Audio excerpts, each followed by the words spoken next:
आज बात करते हैं कि कौन कौन सी डॉक्यूमेंट्स जो है वो स्कॉलरशिप्स के लिए रिक्वायर्ड होती हैं। मोस्ट कॉमन डॉक्यूमेंट्स जो आप पहले से बना के लें ताकि जब स्कॉलरशिप्स ओपन होती हैं तो आप तैयार होंगे स्कॉलरशिप्स पर अप्लाई करने के लिए, तो आप अप्लाई कर सकते हैं। आज जो मैं डॉक्यूमेंट्स आपको बताने वाला हूँ ये आपसे पहले तैयार करने होंगे स्कॉलरशिप से पहले, क्योंकि जब आप स्कॉलरशिप से अनाउंस होता है तो उसकी डेडलाइन जो है वो तकरीबन 1 महीने के अंदर क्लोज़ होती है। तो आपके पास अगर ये डॉक्यूमेंट्स नहीं होंगे और इसको आप तैयार करने में लग जाएंगे तो फिर आपसे स्कॉलरशिप्स की डेडलाइन जो है वो गुजर सकती हैं। तो जो डॉक्यूमेंट्स मैं बता रहा हूँ आप देखिए, अगर आपके पास ये डॉक्यूमेंट्स ऑलरेडी पहले से नहीं हैं तो आप कोशिश करें कि इन डॉक्यूमेंट्स को पहले से तैयार करें।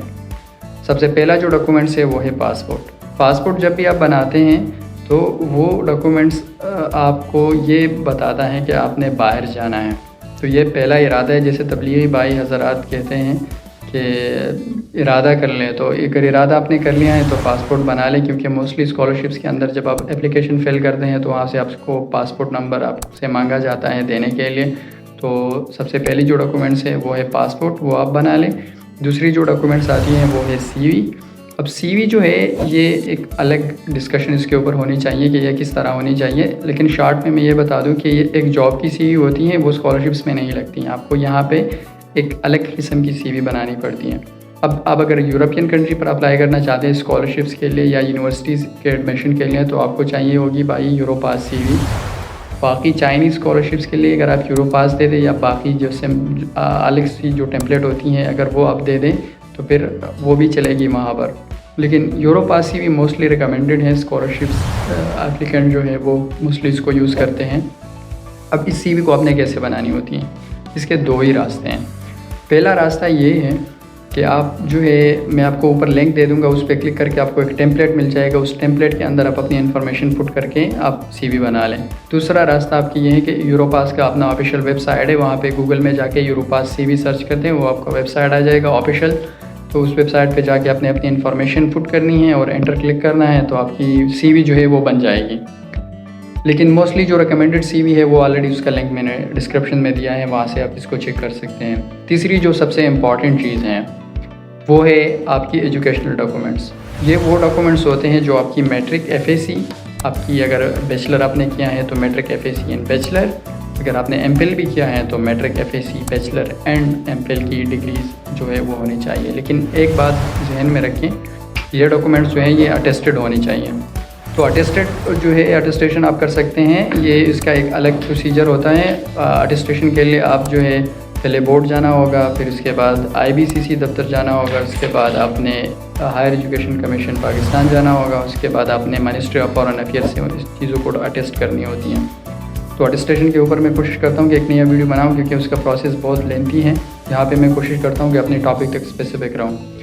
तीसरी जो चीज़ है वो है letter of recommendation. Letter of recommendation जो है ये एक प्रोफेसर दूसरे को आपको रिकमेंड करता है। इसमें सिर्फ प्रोफेसर आपको रिकमेंड करता है, या आपको आपकी यूनिवर्सिटी जहाँ से आपने बैचलर किया है या MPhil किया है वहाँ से प्रोफेसर से आपको मिल सकता है। कोशिश करें कि लेटर ऑफ रिकमेंडेशन उन प्रोफेसर से लें जो पहले से किसी स्कॉलरशिप्स पर बाहर जा चुके हैं या बाहर से PhD या MS कर चुके हैं, तो उसकी रिकमेंडेशन थोड़ी स्ट्रॉन्ग होगी एज़ कम्पेयर टू अदर्स। इसके बाद ये आपको यूनिवर्सिटी से मिल सकता है। इसके बाद है IELTS।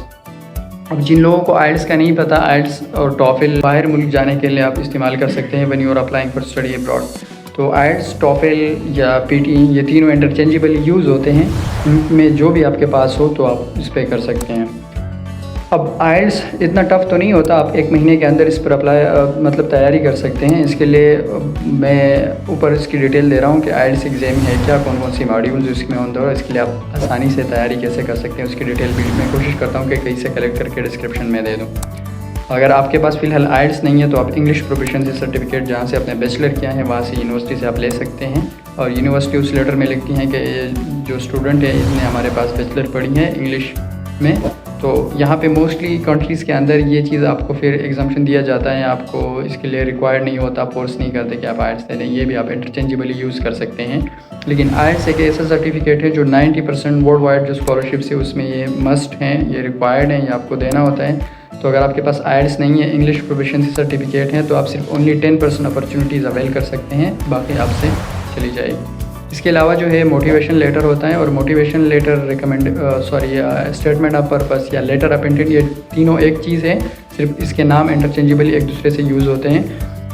ये जो लेटर होता है उसमें सिर्फ सिंपली आपने बताना होता है कि आप कौन हैं, क्या कर चुके हैं अभी तक, और अगर आप इस कंट्री में आ जाएँ या ये स्कॉलरशिप्स आपको मिले तो आप यहाँ पर क्या कर सकते हैं और ये किस तरह बेनिफिशियल होगा आपके लिए, आपके करियर के लिए, इसका हमारी कंट्री के लिए और आपकी कंट्री के लिए, यानी इसका कम्युनिटी बेनिफिट क्या होगा एकेडेमिया वाइज एंड ओवरऑल, तो ये आप कर सकते हैं। इसके अलावा जो है रिसर्च प्रपोज़ल हैं। रिसर्च प्रपोज़ल मोस्टली जो है ये ऑप्शनल होता है स्कॉलरशिप्स के अंदर, लेकिन अगर आप मलेशिया की स्कॉलरशिप्स देखें, मलेशिया इंटरनेशनल स्कॉलरशिप्स, तो उसमें ये रिक्वायर्ड होता है। चाइनीज़ स्कॉलरशिप्स में भी कुछ प्रोफेसर आपसे मांग लेते हैं, तो अगर आपके पास रिसर्च बैकग्राउंड नहीं है तो आप यूट्यूब से भी सीख सकते हैं। आप जहाँ भी यूनिवर्सिटी में अगर आप करंटली पढ़ रहे हैं या एमफिल कर रहे हैं तो वहाँ से भी आप इसको सीख सकते हैं। ये बहुत आसानी के साथ आप सीख सकते हैं अगर आप इसको टाइम दे दें तो। रिसर्च प्रपोज़ल मैंने फिर से कह रहा हूँ कि ये ऑप्शनल है, ये कंपलसरी नहीं है, लेकिन मैं रिकमेंड करूँगा क्योंकि आपके पास रिसर्च प्रपोज़ल होगा तो मास्टर एंड PhD स्कॉलरशिप्स आपको बहुत आसानी के साथ मिल सकती हैं। इसके बाद last one but not least the police clearance certificate. ये भी तकरीबन आपसे अगर आप इसको बनाने में लग जाते हैं स्कॉलरशिप्स के दौरान, अगर वो रिक्वायर्ड करते हैं तो इसके लिए पहले से आप इसको कर रहे हैं, ये आसानी के साथ आप कर सकते हैं। अपनी police station, local police station पे जाके वहाँ से आपको ये बनवा सकते हैं। बट नो क्रिमिनल रिकॉर्ड अगर आपकी हैं तो आप ये बनवा सकते हैं। अगर आप ये इसको बना लें तो फिर आप आसानी के साथ ये अपॉर्चुनिटीज़ अवेल कर सकती हैं। तो अभी मैं समरी बता दूँ इस वीडियो की। Passport, CV, educational documents with attestation, letter of recommendation, IELTS या English proficiency certificate, motivation letter, research proposal, police clearance certificate, ये डॉक्यूमेंट्स अगर आपके पास अभी है तो आप तकरीबन 70-80% आप स्कॉलरशिप्स पर अप्लाई करने के तले। अगर नहीं है आपके पास तो आप इसको बनाएं, इसमें जो डॉक्यूमेंट्स मिसिंग है। जिस भी डॉक्यूमेंट्स को तैयार करने में आपको कोई मसला दरपेश है तो आप मुझे कमेंट सेक्शन में बता दें, मैं कोशिश करता हूँ कि वो मसला जो है वो हल कर सकूँ। बहुत शुक्रिया इस वीडियो के लिए, और अगर आपकी कोई रिश्तेदार या दोस्त हैं तो इसको कमेंट में मेंशन करें अगर वो बाहर जाना चाहते हैं, डॉक्यूमेंट्स के हवाले से कंफ्यूज हैं, या आप उनके साथ ये वीडियो शेयर कर सकते हैं। मिलते हैं नेक्स्ट वीडियो में।